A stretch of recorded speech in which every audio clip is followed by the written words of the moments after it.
So I guess for now, I'm not gonna say that I've taken a break from the ancestry videos or making that, because I'm gonna make one later, because I've uploaded my raw DNA and kind of compared it on other sites. But right now, what I'm talking about at this moment is just being a black male um, in the early childhood education field. Um, Me personally, I grew up. I didn't like how I grew up as a child, and so I definitely feel for children.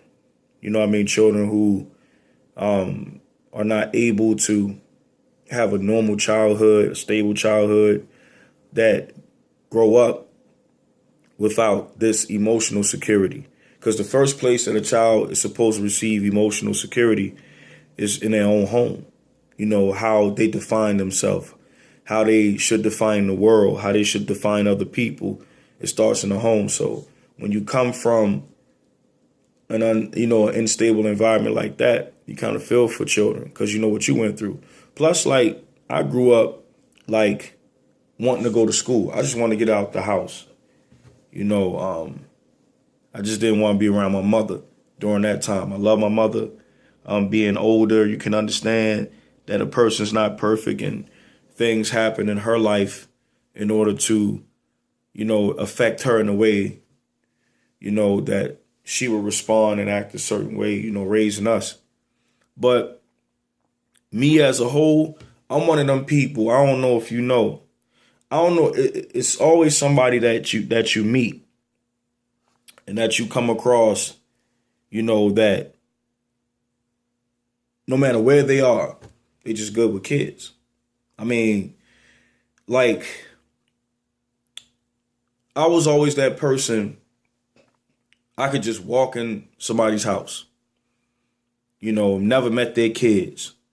And their kids sit down, and just start talking to you, just open up. And they'll say, my child never does that with anybody. They don't really mess with strangers like that. Or he don't share that stuff with nobody. I'm always that type of person that when they get around me, they'll start doing stuff that their parents don't normally see. They're comfortable. I don't know. Like, if you look at my face, I got a real young face. I don't know if I have a familiar face. I don't know if it's because I look kind of young and childish myself. I don't know what it is. You know what I'm saying? Because what's crazy is that while a lot of children are comfortable with me, a lot of adults, oh, he look like he mean, like he tough, and children just they cool. They always feel comfortable, no matter even the race. I can tell you one time, I was in Ocho Rios, Jamaica, and this is how real it is.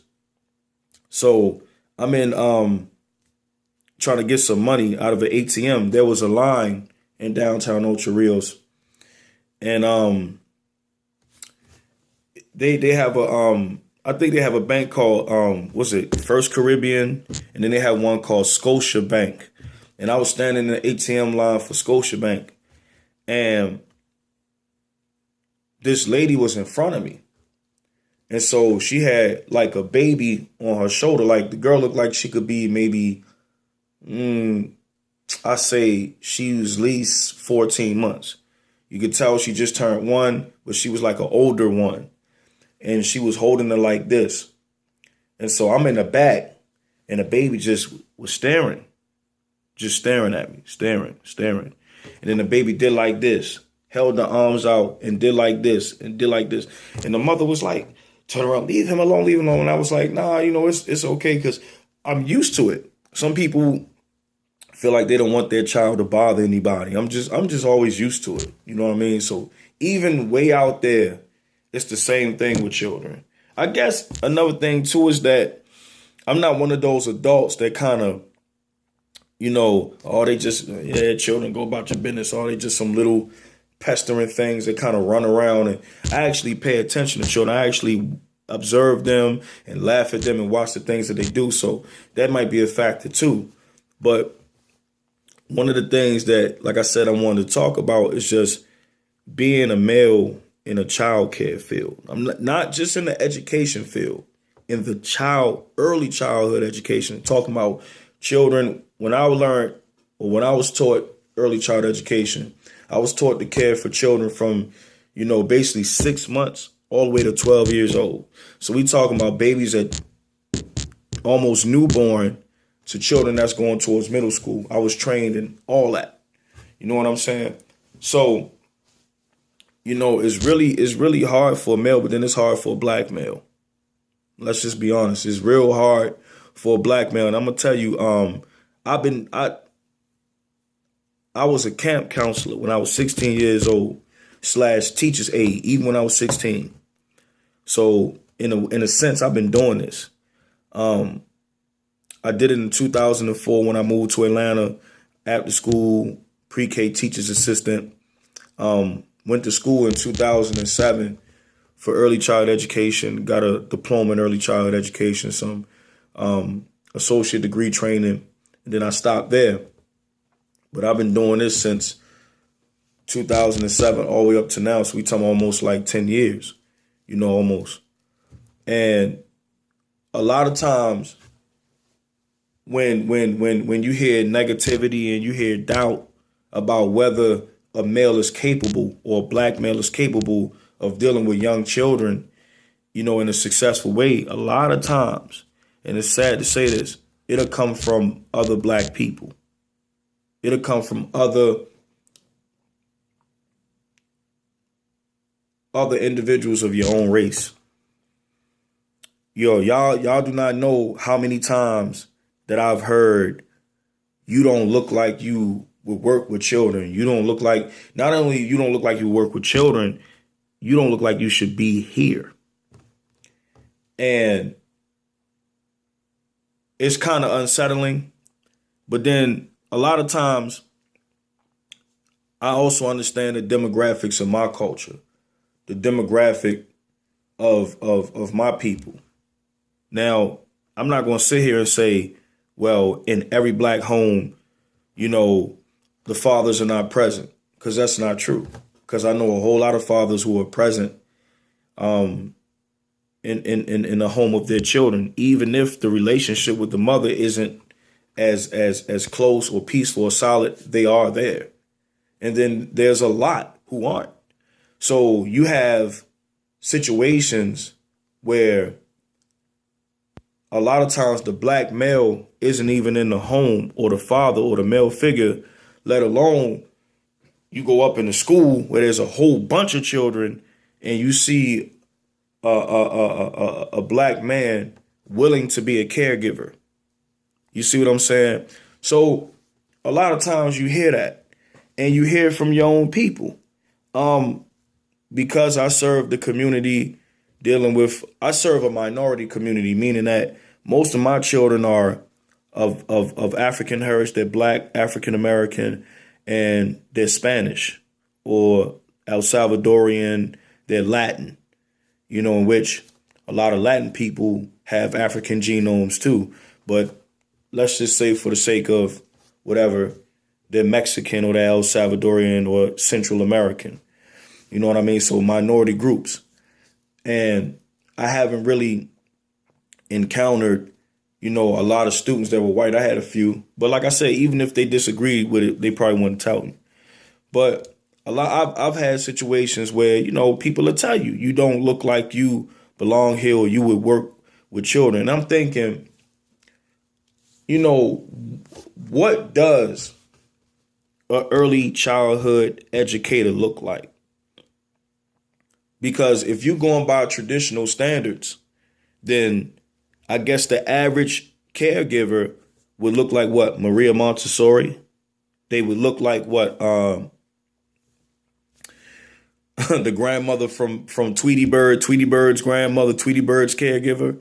The crazy thing about it is I may not look like a traditional caregiver or early child education caregiver or teacher, but I daggone sure look like these children's parent.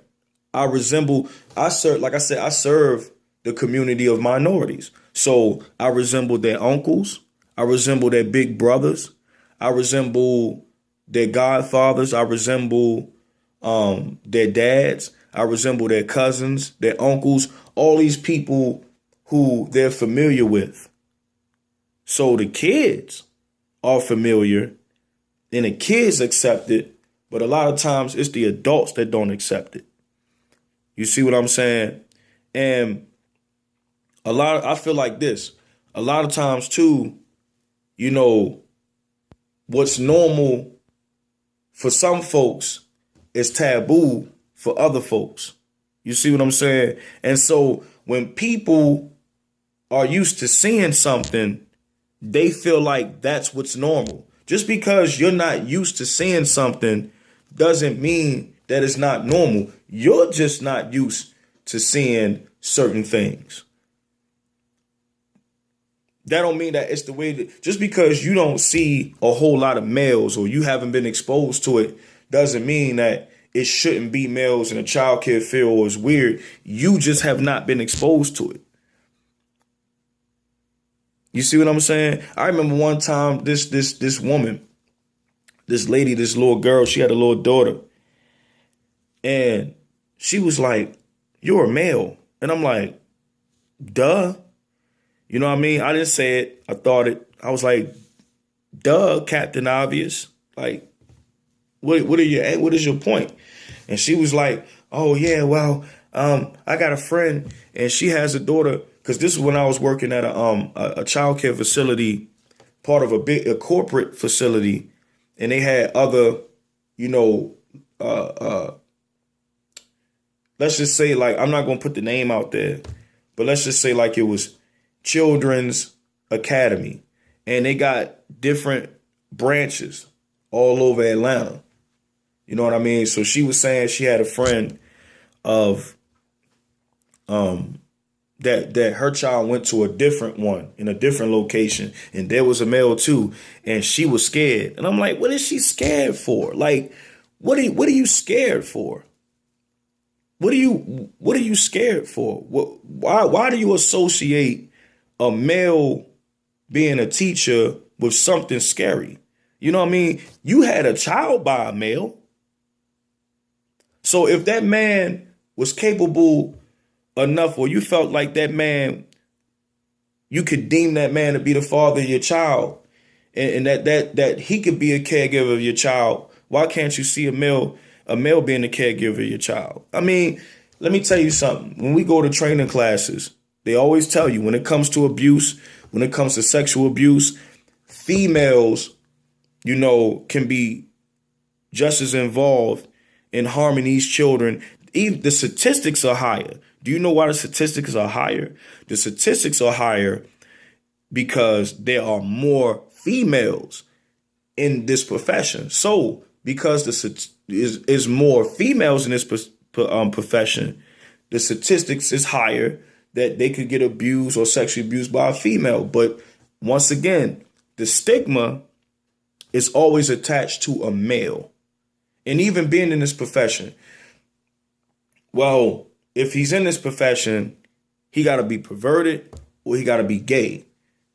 There's no way in the world that a man could love children so much that he would want to be involved in their training. He would want to be involved in instilling good ethics. He would not want to be involved in utilizing his wisdom and his knowledge to open up the world to these children. Something gotta be wrong. And I'm like, if you don't believe that men could be nurturers, teachers, or proper caregivers, why are you having children with males? Why are you having children with these guys? If you don't believe that men can properly care for children, why do you even bother having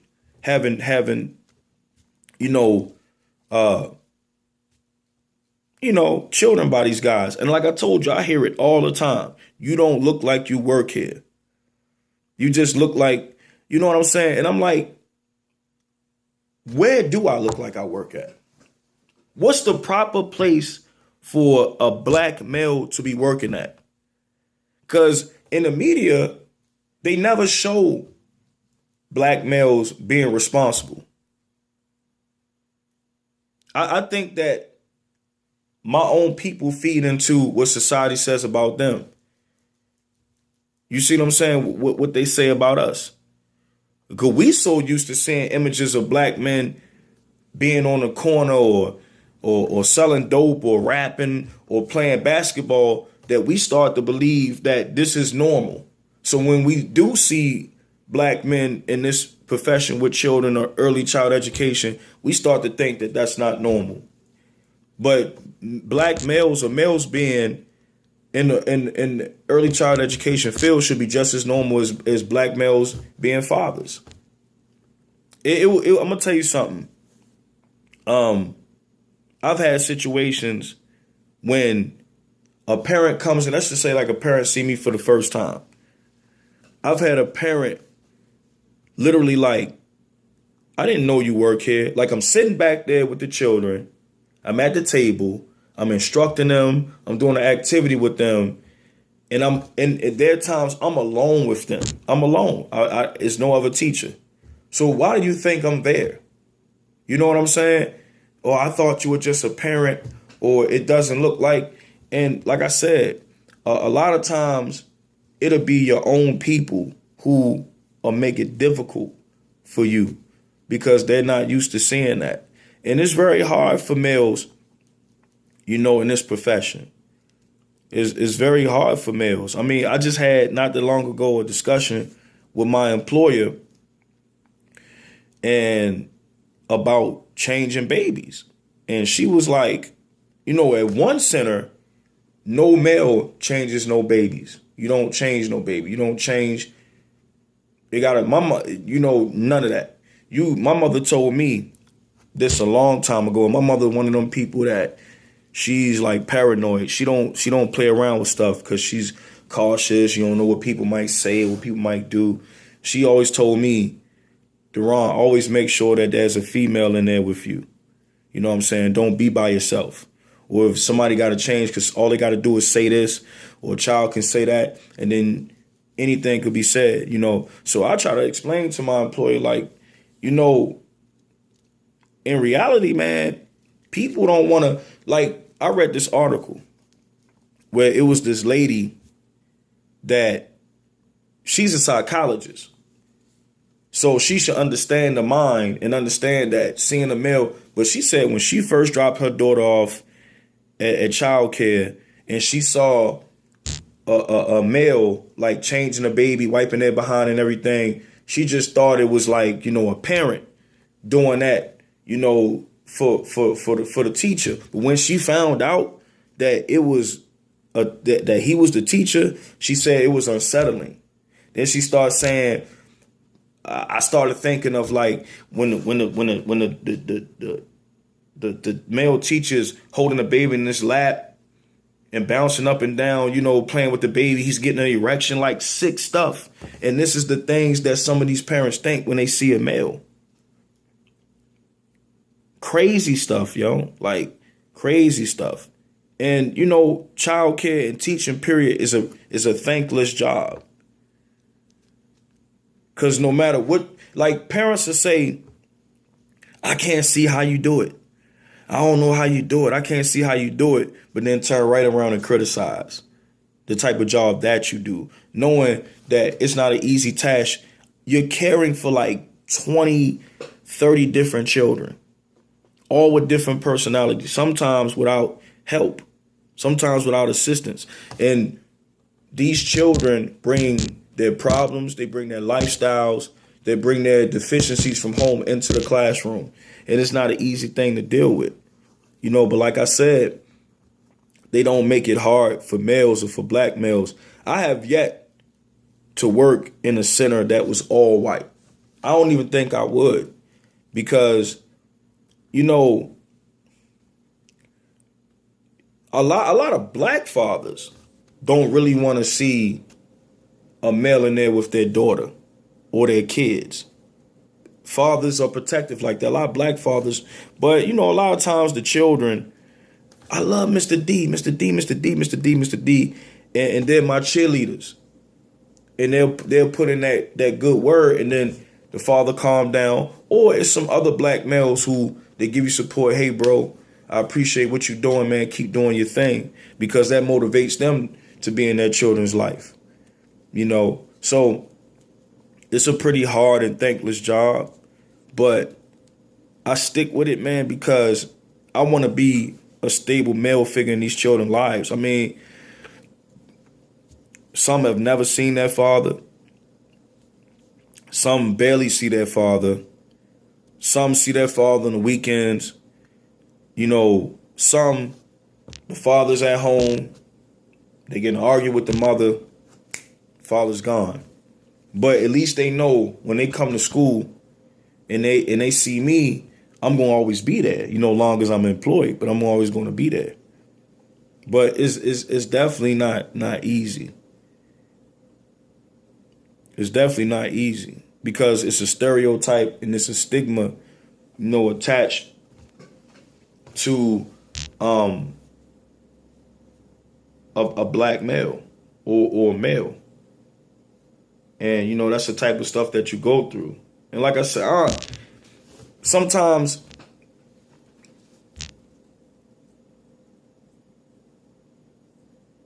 interacting with the moms, the African-American moms, is hard, because like I say, a lot of them, sometimes they'll carry animosity from their experience with other men or black men. And sometimes they come in there, they got an attitude with you. And don't let it be okay, something happens to their child. You already have individuals who believe that men are not good caregivers and that men are not nurturers. And then if something happens, it's not because of the child is imperfect, I'm imperfect, or things happen. Things happen whether it's a male teacher, female teacher, whatever, with these children, because they're what I call high-risk clients. You know what I'm saying? Like prisoners, because of them being criminals, the elderly, the mentally challenged, sick folks, and children. They're high-risk clients. So, it's like something bound to happen simply because of the type of people that they are. You know what I mean? So even though they're high-risk clients and things can happen, it's almost like, well, I knew it wasn't a good idea for a male to be around my teacher, or this young-looking black male. He don't even really look like somebody who would be good at this. And now my child's hurt. So you experience those things. But I'm just saying, if there's any fellow male caregivers, don't give up, because I've known and I've had a lot of good experiences based on my presence. It